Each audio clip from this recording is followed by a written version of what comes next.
ગણેશ ચતુર્થી કે જે મંગલ મૂર્તિ અને સમૃદ્ધિનો તહેવાર છે, દરેક ભારતીયના હૃદયમાં આ તહેવાર સવિશેષ સ્થાન ધરાવે છે. લોકો હર્ષોલ્લાસ સાથે આ તહેવારની ઉજવણી પણ કરતા આવ્યા છે. ત્યારે આ સમયમાં ઇકો ફ્રેન્ડલી ગણપતિની મૂર્તિનું ખૂબ મહત્વ છે. લોકો ઇકો ફ્રેન્ડલી ગણપતિની મૂર્તિ ઘરે લાવે છે, તેને ઘરના જ કુંડમાં કે ડ્રમમાં વિસર્જિત પણ કરી રહ્યા છે. ત્યારે ચાલો જોઈએ ગણપતિ બાપ્પા તેમના જુદા જુદા પંડાલો અને આ તહેવારની ઉજવણી વિશે. ભારતમાં ચાલી રહ્યો છે ગણેશ ઉત્સવ, જેને બધા ધામધૂમથી ઉજવી રહ્યા છે. આ પર્વ હવે માત્ર આસ્થા અને શ્રદ્ધા જ નથી, પણ સમાજ માટે બન્યું છે સકારાત્મક સંદેશો ફેલાવવાનો એક સન્માનિત અવસર. આજે લોકો પરંપરાગત મૂર્તિઓ સાથે નવીન થીમ આધારિત ગણેશ મૂર્તિઓ સ્થાપિત કરે છે, જે સામાજિક સંદેશો આપી રહ્યા છે.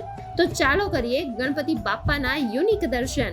બાળકોનો ક્રેઝ જે મોબાઈલ પ્રત્યે વધી રહ્યો છે અને તેઓ માનતા નથી, કારણ કે આપણે તો જ્યારે કોવિડ ચાલતું હતું એ વખતે શિક્ષણ માટે ફક્ત ઓનલાઈન મોબાઈલનો યુઝ કરવાનો હતો, પણ હવે બાળકોની લત એટલી ખરાબ લાગી ગઈ છે કે 2 કલાક નહીં 4-4, 5-5 કલાક એવા બેસી રહે છે અને પૂરું ફોકસ એમનું મોબાઈલમાં જ હોય છે. કોઈ વાત સમજવામાં નહીં, ખાવા પીવામાં પણ ધ્યાન નથી આપતા. એટલે મને એવું લાગ્યું કે આ વખતે આપણે કંઈક અલગ થીમ પર ગણપતિ બેસાડીએ અને લોકોને કંઈક એવો મેસેજ આપીએ કે આ मोबाइल बालों दूर रखें.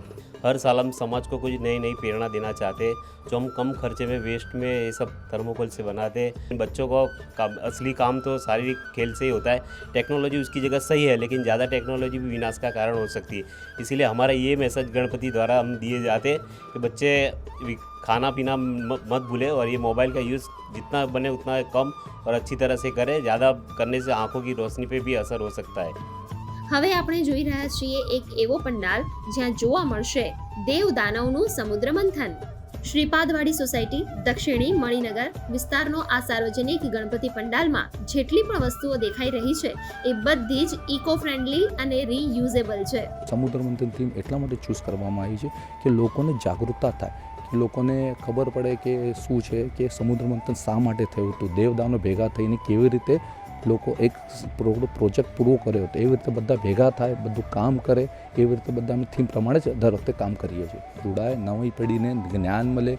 અમે પ્લસ રાધર દેન થીમ અમે સવારે રોજ સહસ્રાવતાને પાઠ થાય છે, ડ્રોઈંગ કોમ્પિટિશન થાય છે, બધું એક પ્રોપર ચેનલ થ્રુ થાય છે. ખાલી અમે થીમ કે પબ્લિકને ભેગા કરવા માટે we not working on that. અમે નવા લોકો આવે, અમારા થીમમાં જોડાય, સોસાયટીમાં આવે, કે નવું જાણવા મળે, શીખવા મળે, અમે એ મોટો પ્રયાસ કરીએ છીએ એના માટે. દર વર્ષે અમારે અહીંયા જે બી ડેકોરેશન થાય છે અને જે બી અમે એમાં જે મૂર્તિઓ કે જે બી યુઝ કરીએ છીએ એ ગણેશજીની જે બી મૂર્તિ હોય છે 100% ઇકો ફ્રેન્ડલી હોય છે અને અમે અહીંયા જ અમારા પંડાલમાં જ એના માટે કુંડ બનાવ્યું છે જ્યાં અમે એમનું વિસર્જન કરીએ છીએ. પ્લસ અમે જે બી બીજી બધી ડેકોરેશન માટેની મૂર્તિઓ લાવીએ છીએ એ ક્યાંય અમે ડિસ્ટ્રોય નથી કરતા કે ક્યાંય એનો બગાડ નથી કરતા. એ ક્યાંય ને ક્યાંય કાં તો કોઈ મંદિરમાં દાન આપીએ છીએ, કાં તો કોઈ એવી સંસ્થાને આપીએ છીએ જે એનો આગળ ઉપયોગ કરી શકે. પ્લસ આ વખતે અમે એક નવું ઇનિશિયેટિવ લાવ્યા હતા કે 1 થી 10 વર્ષના બાળકોને અમે ગણેશજીનું જે અથર્વ શિષ્ય છે એ શીખવાડ્યું હતું અને એ લોકોએ પહેલા દિવસે આખું પરફોર્મ કર્યું હતું. એટલે મેક્સિમમ છે ને અમારી જોડે એમ બી નાના બાળકો અને યુથ જોડાઈ રહ્યું છે. પર્યાવરણને બચાવવાનો એક પ્રયાસ છે સુરતના ડોક્ટર અદિતિ મિત્તલનો, જેમણે 5000થી વધારે દીવા લઈને બનાવ્યા છે ગણપતિ અને તેમની પૂજા કર્યા બાદ સમય આવે છે બાપ્પાના વિસર્જન કરવાનો. तो લોકો આજકાલ પોતાના ઘરમાં ટબ કે ડ્રમમાં પાણી ભરી પોતાના ઘરે જ વિસર્જન કરી રહ્યા છે. मैं 8 साल से इको फ्रेंडली गणेशा बना रही हूँ. इस बार जो मैंने गणेशा बनाया है वो मिट्टी के दीपक से बनाया है. इसमें टोटल मेरे को 5100 दीपक मैंने यूज़ किया है और इसको बनाने में मुझे 8 दिन जैसे लगे हैं. और ये दीपक हम विसर्जन के बाद जो गणेश जी की प्रतिमा है, पूजा विधि करने के बाद विसर्जन के बाद हम इनको स्लम एरिया में बांटेंगे दीपक को अलग करके. और जो स्लम एरिया है वो उसको दिवाली में यूज़ करके अपना घर रोशन कर सकता है.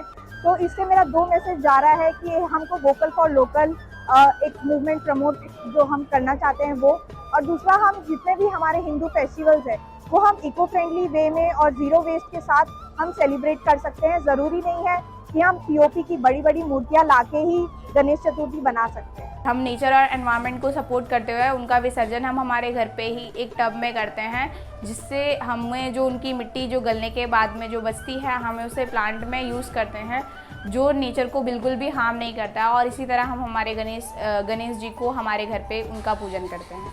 ગુડ ન્યૂઝ ગુજરાત માટે ગુડ ન્યૂઝ ટીમનો રિપોર્ટ.